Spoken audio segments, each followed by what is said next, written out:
حضرت سیدنا ابو بکر صدیق فرماتے ہیں میں حضور کے سامنے بیٹھا تھا، ایک شخص آیا، اس نے آ کر کے کہا یا رسول اللہ صلی اللہ تعالی علیہ وآلہ وسلم، یہ میرے ہاتھ کے اندر خنجر ہے، میں قتل کر کے آیا ہوں۔ قاتل کھڑا ہوا، ایک طرف قرآن مجید کا حکم ہے کہ جس نے ایک آدمی کو قتل کیا پوری انسانیت کو قتل کیا، حضور یہ خنجر ہے، قتل کر کے آیا ہوں۔ میرے مصطفیٰ نے فرمایا کس کو قتل کیا؟ عرض کی حضور سگی بہن کو مارا ہے، سگی بہن تھی، میں نے قتل کر دی۔ میرے نبی پاک صلی اللہ علیہ وسلم نے فرمایا کیوں مارا؟ پیار نہیں تھا؟ کہا محبوبہ بہن سے کس کو پیار نہیں ہوتا، بڑا پیار تھا، پر مارا کیوں؟ تو صحابی رونے لگے، کہنے لگے محبوبہ میں بڑا پیار کرتا تھا، پر وہ کافرہ تھی، مشرکہ تھی، بڑا پیار کرتا تھا، جب بھی اس کے پاس جاتا وہ آپ کے بارے میں بات چھیڑ دیتی، میں اس کو کہتا سارا کچھ کر لے میرے نبی کے بارے میں بات نہ کر دوں، میں ہر شے سہ لیتا ہوں، پر مصطفیٰ کریم کی ذات کے بارے میں کوئی بات برداشت کرنے کی طاقت نہیں رکھتا، یہ والا جملہ نہ کہنا۔ میں اس کو روکتا، منع کرتا، وہ باز نہ آتی۔ کہتے ہیں آج اس نے اتنی سخت بات کی کہ میں اس کا گلا کاٹ آیا ہوں، قتل کر دیا ہے۔ حضور میرے لیے حکم کیا ہے؟ تو نبی پاک نے فرمایا جا، تیرے اوپر کوئی سزا نہیں، تو نے جو کیا ہے اچھا ہی کیا ہے، نہیں اچھا کر ڈالا ہے جو تو نے کیا ہے۔ ایک صحابی نابینا تھے، آنکھوں سے نظر نہیں آتا تھا، رشتہ کوئی نہیں دیتا تھا، معذور آدمی تھے، نکاح ہوا، شادی ہوئی، 2 بیٹے دیے اللہ نے، گھر بس گیا، بیوی کپڑے دھو کے دیتی، خدمت کرتی، روٹی پکا کے دیتی، بچے بڑے حسین تھے، اور وہ صحابی خود فرماتے ہیں، نابینا صحابی کہتے ہیں موتیوں کی طرح کے میرے بچے، جو بھی آتا آ کے کہتا تیرے موتیوں کی طرح کے لال ہیں۔ لیکن آپ فرماتے ہیں ایک صبح اعلان ہو گیا، مدینے میں شور ہو گیا کہ اس نابینا صحابی کی بیوی قتل ہو گئی، کسی نے خنجر کے دبایا، مر گئی ہے۔ کہتے ہیں اس کے لواحقین اکٹھے ہوئے، در رسالت مآب پہ آئے، آگے کہنے لگے حضور ہمارا قاتل ڈھونڈ کے دیں، ہماری بیٹی کو کس نے مارا؟ میرے رسول پاک نے مجمع پہ نظر ڈالی، فرمایا بھائی مجھے کہنے کی ضرورت نہ پڑے، اگر قاتل موجود ہے تو خود اٹھ جائے۔ خود اٹھے، وہ نبینا صحابی بیچ میں سے اٹھ کے کھڑے ہو گئے، کہنے لگے سونیا قاتل کوئی بار نہیں، میں خود قاتل ہوں، میں نے مارا ہے، میں قاتل ہوں، میں نے مارا ہے۔ مصطفیٰ کریم سید عالم صلی اللہ علیہ وسلم نے فرمایا تجھے تو اس کی بڑی ضرورت تھی، بڑی حاجت تھی، تیری بیوی تھی، تیرا گھر سنبھالتی تھی، تیرے بچے تھے۔ صحابی عرض کرنے لگے حضور سارا کچھ ٹھیک تھا، پر وہ آپ کی بے ادب تھی، حضور اس کے آنے سے میرا گھر بس گیا، روٹی پکنے لگی، کپڑے ملنے لگے، اولاد ہونے لگی، میں دنیا پہ آ گیا، لیکن محبوبہ میں نے وہ سکھ کیا کرنے ہیں جو تیری بے ادبی پر تعمیر کیے جائیں۔ یا رسول اللہ مجھے کیا حاجت اس چیز کی جس میں آپ کا پیار ہی نہ ہو، یا رسول اللہ آپ کی محبت ہی نہ، حضور میں نے قتل کر ڈالا ہے، مجھے بیوی نہیں چاہیے، مجھے وہ والی چاہیے جس کی زبان پر رسول اللہ کے نام کے ترانے ہو، جو حضور کی محفل کرنے والی ہو، نعت پڑھنے والی ہو، جو نبی پاک علیہ السلام کی ازواج کا، اولاد کا، بیٹیوں کا ذکر کرنے والی، مجھے وہ بیوی نہیں چاہیے جو بیوی بے ادبی کرے۔ میرے نبی پاک صلی اللہ علیہ وسلم نے محلے داروں سے پوچھا، فرمایا بات اس کی ٹھیک ہے؟ کہا حضور واقعی بے ادب تھی۔ نبی پاک نے فرمایا اٹھو پھر چلے جاؤ، اس نے انسان نہیں مارا، اس نے گستاخ رسول کو مارا ہے، اس نے ایک گستاخ رسول کو مارا ہے۔ بھائی یاد رکھیں نبی پاک کا پیار ایمان کا حصہ ہے، اس میں کوئی کمپرومائز نہیں، اس بات میں کسی قسم کی کوئی گنجائش ہے، ہمارا کسی شخص کے ساتھ کوئی رٹا نہیں زمین کا، اللہ جانتا ہے، ہم تو اختلاف کی خلیج کو کم کرنے والے لوگ، کوئی اختلاف نہیں، اللہ جانتا ہے، اور دل روتا ہے کہ امت کٹھی ہو جانی چاہیے۔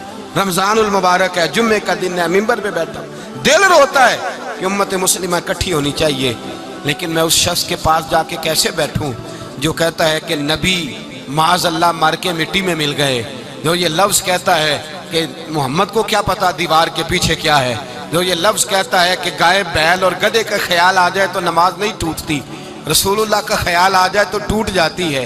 مجھے بتلائیے میرے بھائی کس طرح کمپرومائز ہوگا، کس طرح ایسے لوگوں کے ساتھ اتفاق ہوگا؟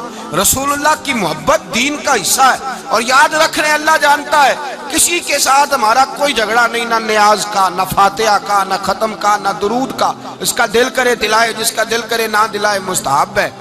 جھگڑا صرف یہ ہے کہ میرے رسول اللہ کی شان پر بات نہ کرو، میرے نبی پاک کی عظمت کے بارے میں بات، درد دل سے بات کر رہا ہوں، خدا را اس امت کی دلوں میں رسول اللہ کا پیار رہنے دو، نبی پاک کی محبت رہنے دو. صحابہ ہر حال میں حضور سے. حضرت ابو عبادہ بن جراح نے میدان کے اندر اپنے باپ کو قتل کیا. کس کو؟ باپ کو مارا. حضور سید عالم صلی اللہ علیہ وسلم نے کہا ابو عبادہ تو نے باپ ہی مار دیا ہے. کہا حضور باپ نہیں چاہیے، رسول اللہ کا وفادار چاہیے. حضور وفادار چاہیے. نبی پاک صلی اللہ تعالیٰ علیہ وآلہ وسلم کی محبت اصل دین ہے، اصل دین. اگر اس میں خامی رہ جائے، اس کے اندر کمی رہ جائے، ایمان مکمل نہیں. صبح قیامت رب کی بارگاہ میں تیرا کوئی عمل قابل قبول نہیں، کوئی تیرا عمل اللہ کے حضور قابل قبول نہیں. تعظیم رسالت میں اگر فرق آتا ہے، حضور کی محبت میں اگر کمی آتی ہے، تو تیرا کوئی عمل بھی قابل قبول. محبت کا کیسے پتہ چلے گا کہ حضور سے پیار ہے؟ جی جو بندہ میلاد والے دن بھی سویا رہے، معراج شریف والے دن بھی بے ہوش ہو، رسول اللہ صلی اللہ علیہ وسلم کی ایک نعت بھی اسے یاد نہ ہو، اسے کبھی توفیق نہ ہو نعت سننے کی. یہ نعت پڑھتے ہیں نا حضرات تو کچھ لوگ جھومتے ہیں، کچھ مست رہتے ہیں. پتہ کیوں مست رہتے ہیں؟ انہیں نعت کے ذائقے کا پتہ نہیں. نعت تعریف مصطفیٰ ہے، اور جب محبوب کی تعریف ہوتی ہے تو دل مچل جایا کرتے ہیں. بھئی محبت مصطفیٰ پیدا کریں ان جگہوں پہ بیٹھے جہاں سے رسول اللہ کا پیار ملتا ہے. صحابہ کرام نے ہر چیز سے بڑھ کر رسول پاک سے پیار کیا، ہر چیز سے بڑھ کر. بھلا دی دنیا ساری انہوں نے، لیکن رسول پاک سید عالم صلی اللہ علیہ وسلم کا پیار انہوں نے اپنے دل سے نہیں بلایا. اپنی اولادیں لا کے حضور کی خدمت میں پیش کر دی، اپنے بچے لا کر پیش کر. حضرت عائشہ صدیقہ رضی اللہ تعالیٰ عنہ فرماتی ہیں ساری زندگی ابو بکر صدیق نے ڈانٹا نہیں. میرا باپ رفیق تھا، شفیق تھا، مہربان تھے، کوئی کبھی انہوں نے سخت گھورا بھی نہیں ہماری طرف.